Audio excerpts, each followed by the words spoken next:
misalnya rasa itu berhasil muncul di dalam hati kita, berarti kisah tersebut sudah sampai ke level hikmah, bukan sekedar sakofah. Udah jadi ilmu, bukan lagi sekedar jadi wawasan. Nah, kisah Nabi Musa alaihissalam, ketika saya menyampaikannya dengan bahasa storytelling, dengan analogi-analogi anak muda yang mungkin kita lebih faham imajinasinya, tujuannya apa? Untuk membangun rasa respect teman-teman kepada Nabi Musa lebih daripada semua tokoh-tokoh yang ada di zaman kita sekarang.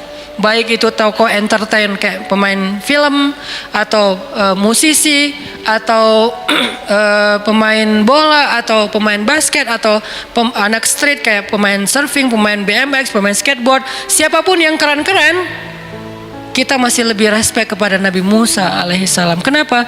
Karena saya mencoba untuk menyampaikan tentang sosok Nabi Musa ini dari angle anak muda. Kayak cerita dulu ketika Nabi Musa lari ngejar-ngejar baju yang dibawa lari batu tuh. Saya pakai analogi ngelewatin tempat anak Bani Israel lagi nongkrong kan ya.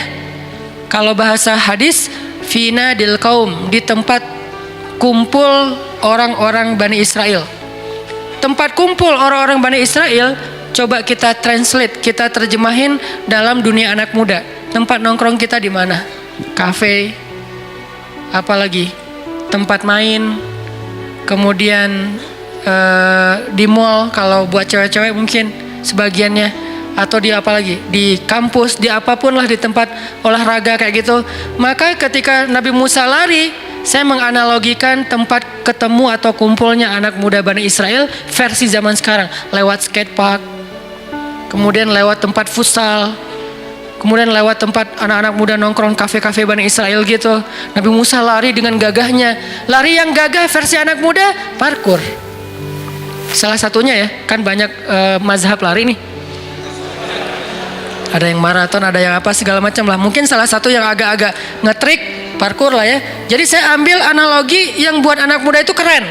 Akhirnya Nabi Musa lari, dan itu lebih keren daripada anak-anak parkur gitu. Dan ini bukan penghinaan terhadap Nabi Musa, justru sebaliknya. Ini ingin mengangkat Nabi Musa dari image, dari angle anak muda, supaya mereka ngefans sama Nabi Musa lebih daripada mereka ngefans sama tokoh-tokoh anak muda lainnya. Ketika kita ngomongin tentang Nabi Daud, siapa sih sekarang vokalis yang paling keren, yang lagi naik daun misalnya? Banyak kan? Ada Coldplay, ada Shiren, ada banyak lah pokoknya yang vokalnya kadang-kadang ada yang sampai berat banget, sampai susah ditiru, atau terlalu melengking sampai dikira cewek misalnya. Saya kira ustazah, ternyata orangnya berewokan misalnya gitu kan ya. Aneh-aneh kan, vokal namanya juga vokal kan ya. Nah ini ciptaan Allah gitu. Saya juga gimana nih caranya, ada apa, harus operasi atau gimana gitu. Soalnya kalau saya nelpon suka salah paham aja. Oh ya bu, bukan, saya bapak. Oh ya pak. Kayak pesan makanan gitu, order online gitu kan. Ibu mau pesan apa lagi selain yang sesuai orderan? Pak, saya tuh bapak, janggut saya tuh lumayan panjang loh. Ini lagi saya cukur. Ini artinya vokal tuh kan banyak ya. Kalau kita ngefans sama seorang vokalis yang keren banget vokalnya, yang mungkin dia suaranya ngebass banget, gede banget, sampai susah ditiru. Mungkin kalau di Indonesia ada Iwan Fals yang banyak orang pengen vokal kayak dia, ada Rhoma Irama yang orang pengen kayak dia, ada Ebit GAD, sesuai genre lah, sesuai mazhab. Ada yang mazhabnya mungkin tentang renungan, Ebit. Ada yang mazhabnya tentang nasyid, Opik. Ada yang mazhabnya anak-anak street, Iwan Fals.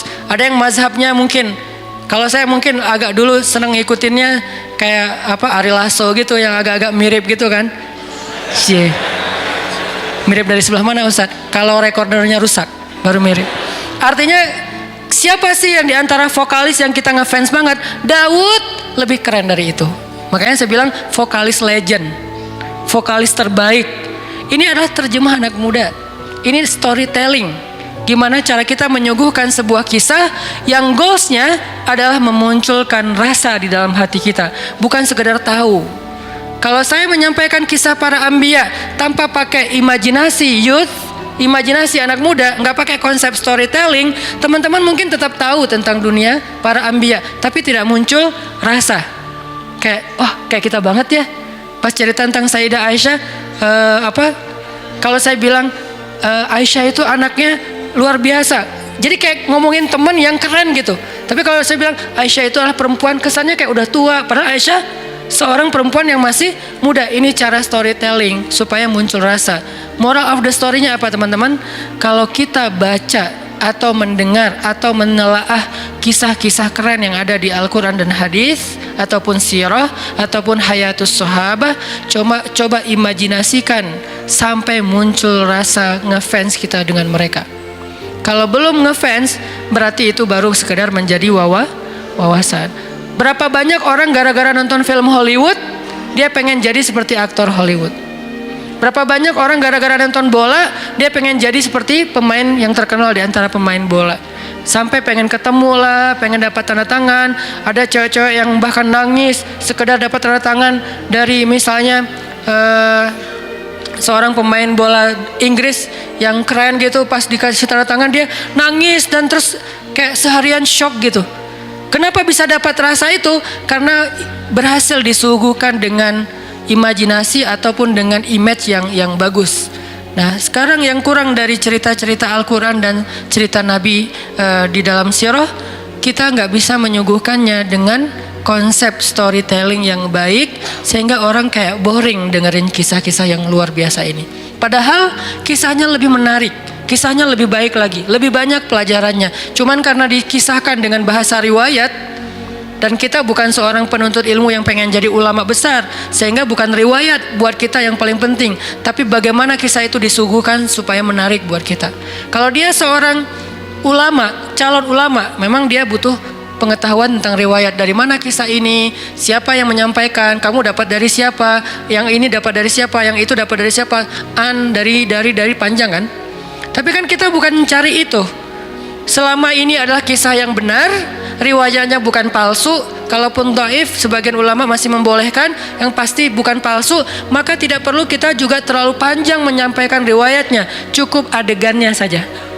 Dan dulu saya lumayan serius mempelajari tentang penulisan sastra, nulis novel, nulis cerpen, bahkan sempat jadi juri penulisan novel dan cerpen, walaupun bukan juri yang event besar, tapi maksudnya dipercaya jadi juri karena emang sering nulis, sering kayak ngasih sharing tentang penulisan, tentang storytelling. Akhirnya saya mencoba menggunakan sedikit ilmu itu dalam menyampaikan kisah-kisah para nabi, kisah para sahabat, supaya akhirnya kita bisa mengimajinasikan seberapa keren tokoh-tokoh soleh ini, termasuk Nabi Musa alaihissalam.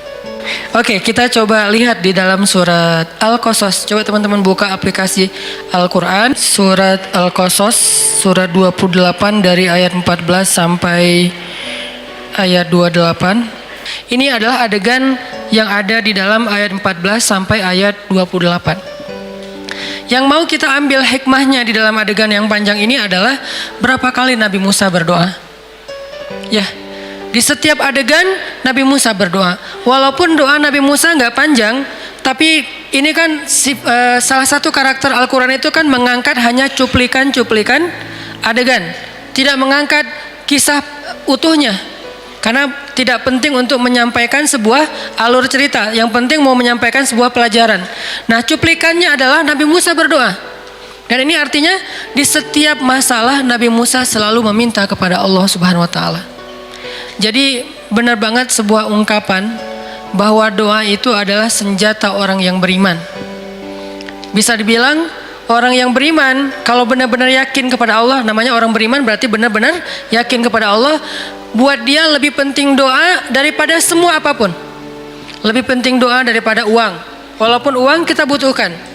Lebih penting doa daripada backingan. Walaupun teman, sahabat, orang yang berpengaruh, kita juga kadang minta tolong. Lebih penting doa daripada senjata yang bentuknya senjata kayak senjata tajam, senjata api, atau senjata untuk perlindungan kita. Lebih penting doa. Kenapa? Karena tidak ada yang lebih berkuasa daripada Allah Subhanahu wa taala. Jadi kalau kita ketika melakukan sesuatu, mengalami sesuatu, lebih berharap kepada makhluk daripada Allah Subhanahu wa taala, maka di situ kita bisa melihat iman kita masih lemah. Seberapa greget ya deh nggak apa-apa. Seberapa greget kita berdoa. Nah ini penting nih. Nanti coba saya bikin kayak request gitu di story. Seberapa greget kita berdoa. Kalau Nabi saking gregetnya Nabi berdoa, Nabi bilang apa? Mintalah kepada Allah walaupun sekedar garam. Itu saking gregetnya Nabi berdoa. Nah kita seberapa greget dalam berdoa? Apakah sampai garam juga kita minta sama Allah? Kayak ketika dulu saya masih suka keluar 3 hari, 40 hari dengan teman-teman Karkun, jamaah tablik. Kita makan bareng-bareng di sebuah tempat kayak talam gitu. Terus kalau kita makan ada piketnya, ada khidmatnya yang ngasih kita nasi, terus lauk. Kemudian di tablik itu ada SOP. Kalau misalnya lauknya kurang, kita nggak boleh minta kepada makhluk. Kalau lauknya kurang, kita bilang, ya Allah lauknya kurang. Akhirnya yang jadi piket ngedengar, ya Allah lauknya datang gitu. Akhirnya, Masya Allah, Allah datangkan apa yang kita harapin gitu. Kayak kurang kuah, ya Allah, datang kuah. Ya Allah, ikan kayaknya tinggal 1, ya Allah, datang lagi 2. Mungkin lucu ya, tapi sisi lain justru di situ kita belajar iman yang luar biasa. Ini yang buat saya respect banget sama teman-teman jemaah tablik. Kayak dilatih, walaupun agak sedikit lucu dan gak biasa, tapi itu namanya juga orang lagi latihan kan, lagi sekolah gitu kan, sekolah bentuknya keluar 3 hari itikaf di masjid mana.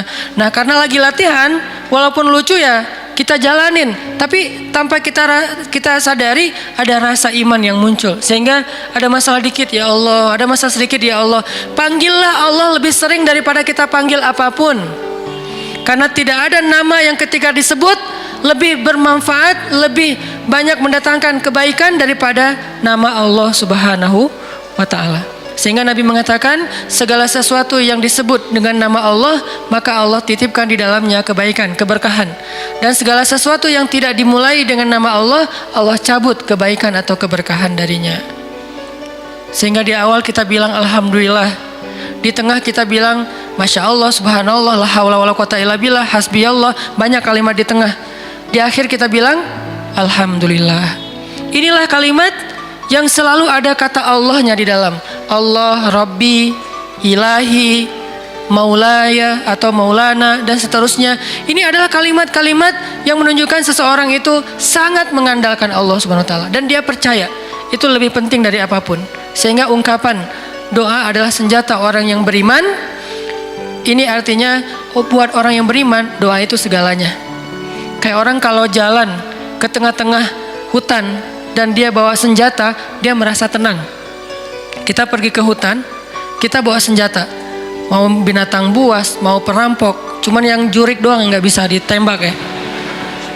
Oke lah, senjatanya mungkin kalau yang orang nggak beriman salib gitu kan, ketemu dengan Dracula. Kalau kita mungkin nunjukinnya ada yang bawa Quran, bukan dibaca, untuk nunjukin ke bayang-bayang gitu kan ya, ada bayangan ini Quran gitu kan ya. Ternyata dia tahsinnya udah tahsin 3, udah lancar tilawahnya. Ada yang baca ayat kursi kalau dia takut, ternyata malah dibenerin itu matnya kurang lah apalah.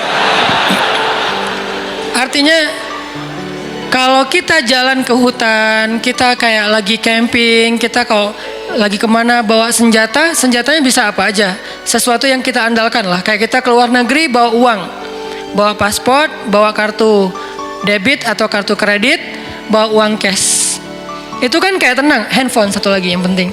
Itu kayak tenang banget kan kemana-mana, karena buat kita kayak handphone itu senjata. Kalau dulu senjata orang itu keris atau rencong kalau di Aceh, atau apa kayak parang atau samurai atau apapun, pedang. Kalau sekarang senjatanya handphone. Sehingga ada apa-apa yang pertama kali dia lakukan adalah spontan aja buka handphone. Hal sepele pakai handphone. Apa-apa googling. Sampai garam aja mintalah kepada Google walaupun sekedar garam. Garam aja tanya ke Google. Atau gula yang sehat warnanya apa, atau garam, atau cari mantan di Google. Semua orang jadi tahu gitu. Ini kenapa? Karena emang kita ngandelin handphone banget, ngandelin googling banget. Kesasar buka Google. Sehingga kalau kita udah buka Google, kita jadi tahu jalan balik, nggak akan lagi tersesat. Seolah-olah kita kayak mengamalkan wa wajadaka dhallan fahada. Dan kami temukan kamu dalam keadaan tersesat, lalu Google menyelamatkan kamu. Ini kenapa jadi berubah ke Google? Kenapa bukan langit dulu? Bukankah satelit Allah lebih dahsyat daripada satelit Google? Tapi kalau gitu boleh, nggak perlu pakai Google Ustaz, atau nggak perlu pakai kayak aplikasi gitu atau apapun bentuknya, wazi atau apapun, boleh. Tapi itu ikhtiar. Kita bedakan mana ikhtiar, mana tawakal. Kita lagi bicara soal rasa, bukan bicara tentang actionnya. Action dalam bentuk do somethingnya. Selain berdoa pastinya kita kayak cari cara sendiri, ikhtiar, cari solusi, cari jalan keluar. Itu hal yang manusiawi. Tapi jangan berpikir bahwa dia bisa benar-benar ngasih kita solusi. Seringkali mungkin karena dia robot ya, dia nggak bisa update setiap hari.